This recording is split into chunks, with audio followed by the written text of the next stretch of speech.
Iniisip mo pa rin ba yung sinabi ng dati mong asawa? Baka totoo nga, na isa lang akong hampas lupa, na hindi nagaganda ang buhay. Ano ka ba? May anak ka na umaasa sa'yo. Tsaka, magkakatrabaho ka na, di ba? Hindi ko na alam. Sobrang bigat na. Pero salamat, Susan. Napagaan mo loob ko.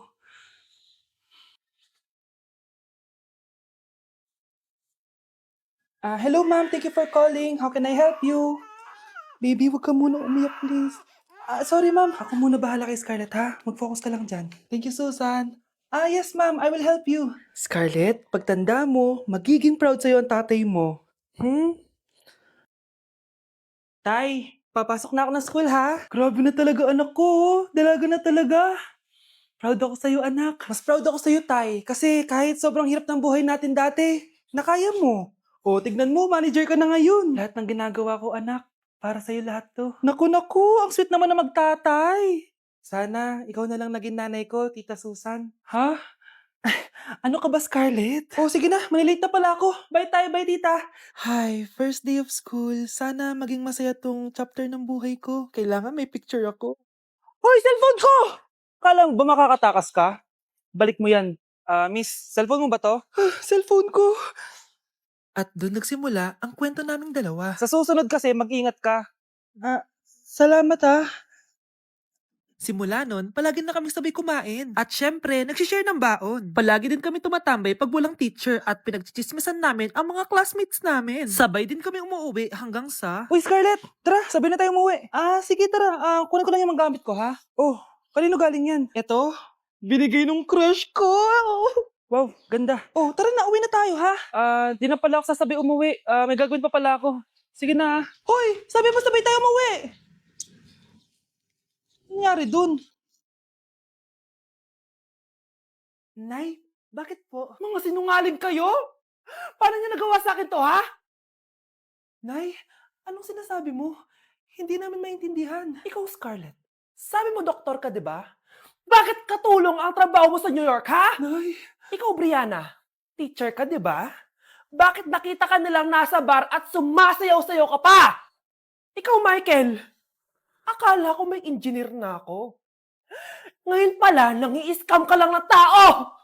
Bakit niyo tinago sa akin to, ha? Nay, hindi kasi ako nakapasa bilang nurse sa New York.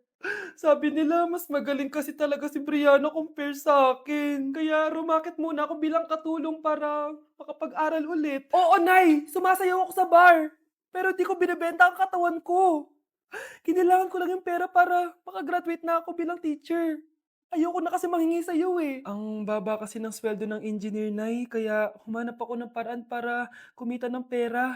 Alam ko mali ang pagiging scammer pero yun ang bumuhay sa akin, Nay. Mga anak! Sana sinabi niyo sa akin! Pamilya tayo dito, diba? Magtutulungan tayo! Bakit tinago niyo sa akin? Natakot kasi kami, Nay, na baka ma-disappoint ka namin.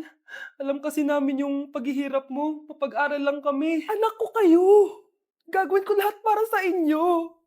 Sa tingin niyo ba hindi ko kayo tatanggapin, ha? Kaya itigil niyo na yung mga ginagawa niyo. Lalo ka na, Miguel! Opo, Nay. Sama-sama tayong bumangon. Nay, sorry. Wow, ang sweet naman. Isa ka pa. Gusto mo talaga masira tong pamilya namin, no? Lumayas ka dito, pamilyang peke! Ano? Palibhasa, di ka mahal ng pamilya mo. Mga ate, kuya, proud pa rin kami sa inyo. Mga anak, simula ngayon, sama-sama na tayo, ha? Walang iwanan at walang magtatago, ha? Promise? Promise, Nay. Hindi na kami magtatago.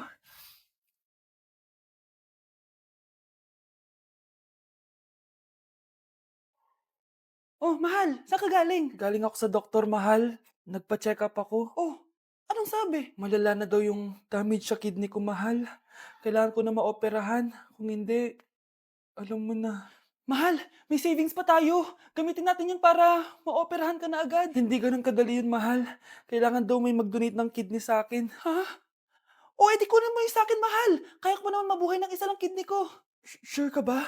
I love you, mahal. Alam mo namang gagawin ko lahat. Maging okay ka lang, di ba?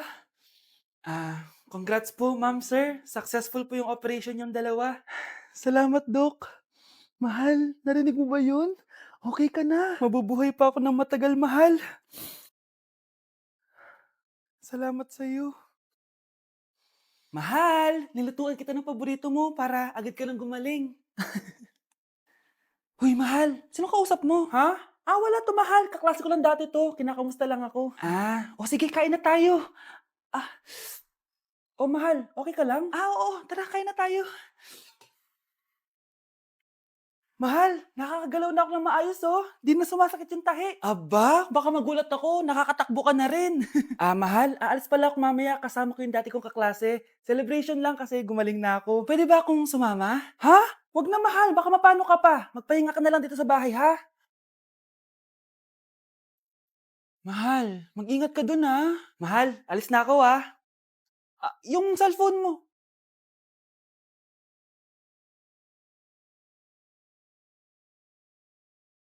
Sino to?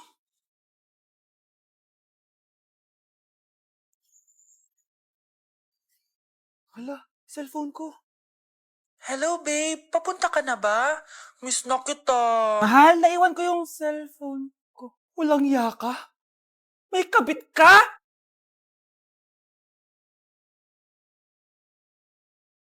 Anak? Oh, Nay. Gising ka pa? May ibibigay lang ako sa'yo. Eto. Good luck to, ha?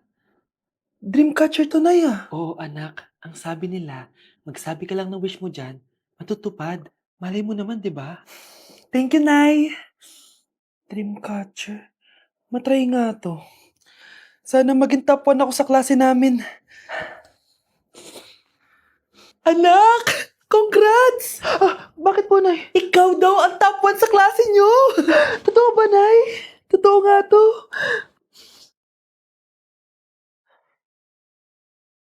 Anak, saan ka galing? Nag-apply ako sa trabaho. Ayoko naman maging pabigat sa inyo habang buhay. Sana makabawi na ako sa inyo. Ba't di mo nalang i-wish yan sa Dreamcatcher? Malay mo naman, di ba? Oo nga no, Nay. Nay! Tanggap na ako sa trabaho! Ang laki pa ng sahod ko! Di ba? Sabi ko naman sa'yo, anak eh. Deserve mo yan. Nay, sa wakas, makakabawi na rin ako sa inyo. Bes, alam mo, ang yaman mo na. Bakit di ka pa mag-asawa? Hay naku, Bes. Kung may magkakagusto man sa akin, ang gusto ko, mabait at responsable. Parang si Joshua. Naku, Bes, si Joshua pa. Puro trabaho yan. Hi, Scarlett. Pwede ba tayong mag-lunch together mamaya? Sure, sige. Saan ba? Ayun. Yan ay simula ng love story nyo, ha? Hay, mahal. Grabe. Natupad na natin yung mga pangarap natin. May anak tayo. May malaki tayong bahay. May maayos tayong trabaho. Ay, sa wakas. Proud ako sa ating dalawa, mahal.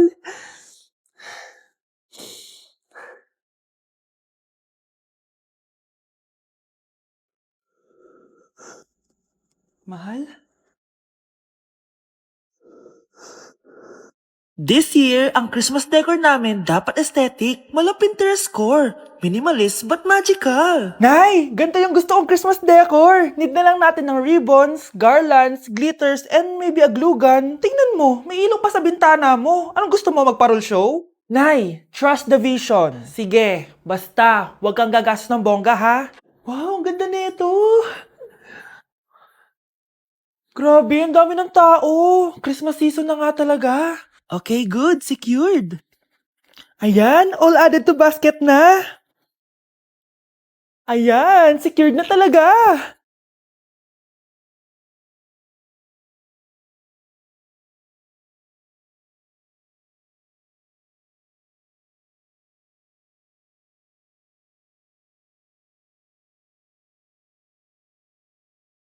Anak, paubos na yung ribbon, no? Eto, ribbon ng cake. Same color naman eh. Pwede na yan. Nay, masisira yung team. Magkaiba yung sukat, oh.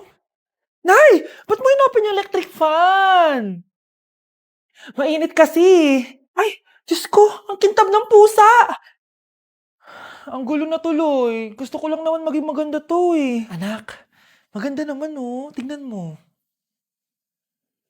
At least, nagkaroon tayo ng mother-daughter bonding. Parang okay naman. Di ba? I'm the OG interior designer.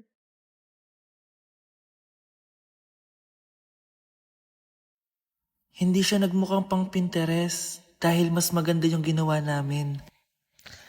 Eto, Nay, para sa'yo. Oh, ano 'to, anak? Nakita ko kasi yan sa National Bookstore, tapos naalala ko, 'di ba gusto mo ng planner na galing sa mga coffee shop? Kaya binili ko na yan. Baka maging acidic pa tayo kakakape natin, makuha lang yung planner na gusto mo. Tsaka binilhan din pala kita ng pouch. Lagayan mo na kung ano-ano, Nay. Oh. Aw, thank you, anak. Welcome, Nay.